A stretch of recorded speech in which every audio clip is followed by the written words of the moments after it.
आमना और तीन भालू। एक जंगल में बेलवाहे का एक घर आबाद था। इस घर में तीन भालू थे। सबसे बड़ा डैडी भालू था, इससे छोटा मम्मी भालू, जबकि सबसे छोटा मिना भालू था।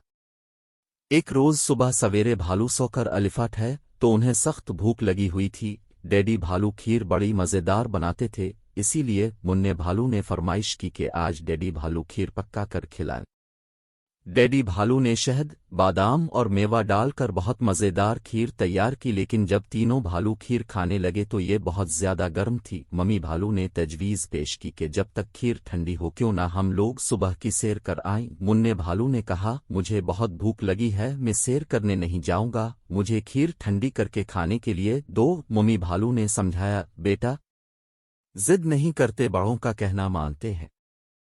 आओ शाबाश, जल्दी चुल्लू, हम सुबह की सैर भी करेंगे और साथ ही कुछ फल भी तोड़ कर लाएंगे।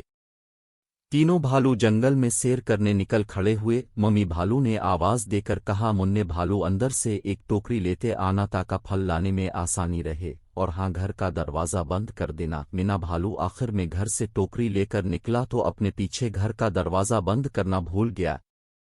आज जंगल में मौसम बहुत खुशगवार था, हल्के हल्के बादल छाए हुए थे, मसहूर कुन हुआ चल रही थी। आमना अपने घर के करीब वाक़े इस जंगल में सैर के लिए आई हुई थी। जंगल में घूमते फिरते आमना जब बैलवाहे के करीब आई तो उसे अंदर से मज़ेदार खीर की खुशबू आई। इस बच्ची का नाम आमना था। आमना ने घर के अंदर झांक कर देखा तो अंदर कोई नजर न आया। वो घर के अंदर चली आई। उसने देखा घर के अंदर एक मेज के गिर्द तीन कुर्सियां रखी थीं और मेज पर खीर से भरे तीन प्याले रखे थे। आमना ने बड़े प्याले में से खीर चखी तो ये बहुत गर्म थी। इसने कहा, ये तो बहुत गर्म है। फिर इसने दूसरे प्याले में से खीर का चमचा भरकर मुंह में रखा और खुद से बोली, उफ़्फ़ो, ये बहुत ज्यादा मीठी है। अब इसने तीसरे प्याले में से खीर खाकर देखी और कहने लगी, वाह, ये तो बहुत मज़ेदार है। और देखते ही देखते इसने खीर का प्याला खाली कर दिया। आमना क्योंकि काफी देर से जंगल में सैर कर रही थी, इसलिए खीर खाने के बाद आमना ने सोचा कुछ देर आराम कर लिया जाए। ये सोचकर वो डैडी भालू की कुर्सी पर बैठी, लेकिन ये काफी सख्त थी। आमना ने सोचा ये तो आरामदेह नहीं है, इसलिए मम्मी भालू की कुर्सी पर बैठ कर देखा जाए। जब वो मम्मी भालू की कुर्सी पर बैठी तो वो अंदर धंस गई।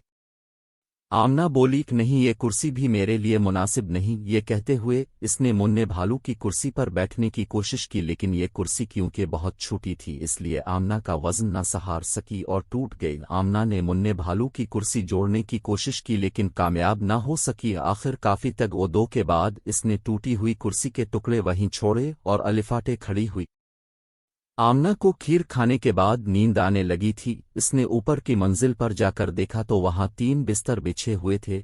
आमना ने सबसे बड़े बिस्तर पर लेटने की कोशिश की। ये बिस्तर डैडी भालू का था। आमना इस पर चढ़ने में कामयाब न हो सकी क्योंकि बिस्तर काफी ऊंचा था। फिर उसने मम्मी भालू के बिस्तर पर लेटने की कोशिश की तो ये भी इसके लिए मुनासिब न था। आखिर में आमना मुन्ने भालू के बिस्तर पर लेट कर सो गई।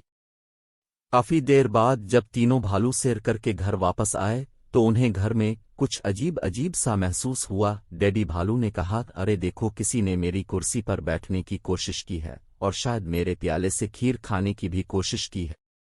मम्मी भालू ने कहा, हाँ, देखो, मेरी कुर्सी भी अपनी जगह से हटी हुई है और मेरे प्याले से भी लगता है किसी ने खीर खाने की कोशिश की है।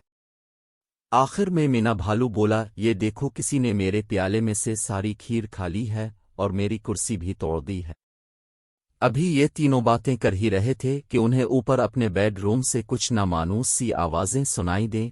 आवाजें सुनकर भालू बहुत परेशान हुए। फिर डैडी भालू ने कहा, मेरा ख्याल है हमें ऊपर जाकर देखना चाहिए, शायद कोई अभी तक हमारे घर में मौजूद है। डैडी भालू की बात सुनकर मम्मी और मिना भालू डैडी के पीछे पीछे आहिस्ता कदमों से चलते ऊपर वाले कमरे में पहुंचे। डैडी भालू ने कहा, देखो, किसी ने मेरे बिस्तर पर लेटने की कोशिश की है, इसकी चादर अपनी जगह से हटी हुई है। मम्मी भालू ने कहा, किसी ने मेरे बिस्तर पर भी लेटने की कोशिश की है। मिना भालू बोला, कोई मेरे बिस्तर पर लेटा था? नहीं नहीं, बल्कि अभी तक लेटा है और सो रहा है। मुन्ने भालू की बात सुनकर मम्मी और डैडी भालू भी आ गए। वो उसके बिस्तर में सो रही थी।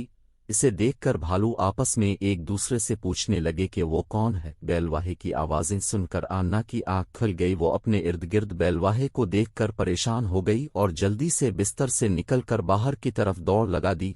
अपने घर पहुंचने तक आमना ने पीछे मुड़कर भी न देखा और आइंदा कभी जंगल के इस हिस्से में न गई।